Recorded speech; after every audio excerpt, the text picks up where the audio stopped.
l'État du Burundi a failli à sa mission de faire prendre conscience aux citoyens qu'il gouverne de leurs droits ainsi que celle de créer des institutions de promotion et de protection des droits de l'homme.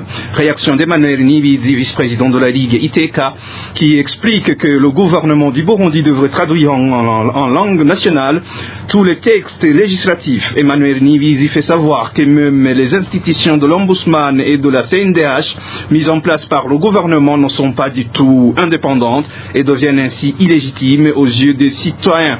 Il s'agit du 12e message lancé dans le cadre de la campagne sur la légitimité du travail des défenseurs des droits humains initiée par la coalition burundaise des défenseurs des droits de l'homme, CBDDH en sigle. Suivez à ce propos Emmanuel Nibizi, vice-président de la Ligue ITK.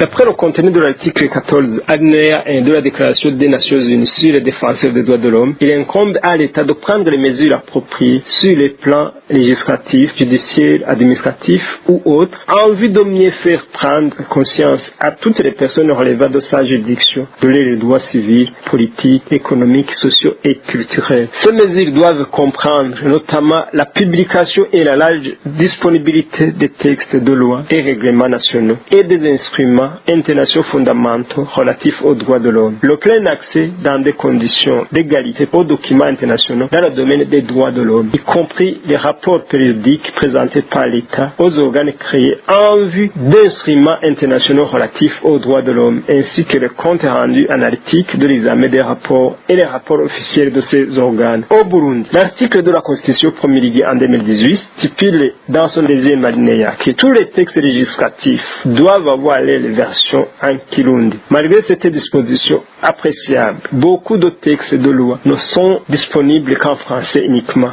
Cette disposition devrait s'appliquer aussi à d'autres textes tels que les décrets, ordonnances et autres documents administratifs adressés au Burundi. Quant à la diffusion, tout ou presque reste à faire et c'est un travail qui requiert l'appui des organisations de la société civile, d'où l'importance pour le gouvernement de leur garantir la liberté d'action. À l'alinéa 3 de la déclaration, il est du devoir de l'État d'encourager et d'appuyer lorsqu'il convient la création et le développement d'autres institutions nationales indépendantes pour la promotion et la protection des droits de l'homme et des libertés fondamentales sur tout le territoire relevant de sa juridiction. Nous apprécions le pas franchi avec notamment la mise en place de l'institution de l'Ombudsman de la République et de la Commission nationale indépendante des droits de l'homme, CNDH. Néanmoins, nous déplorons le manque d'indépendance de ces institutions, l'absence du vetting ainsi que le manque de large concertation sur les candidats commissaires avant nomination rendent ces dernières inefficaces et réduisent les légitimités au regard des citoyens. Nous encourageons ces deux institutions de s'affranchir du joug de force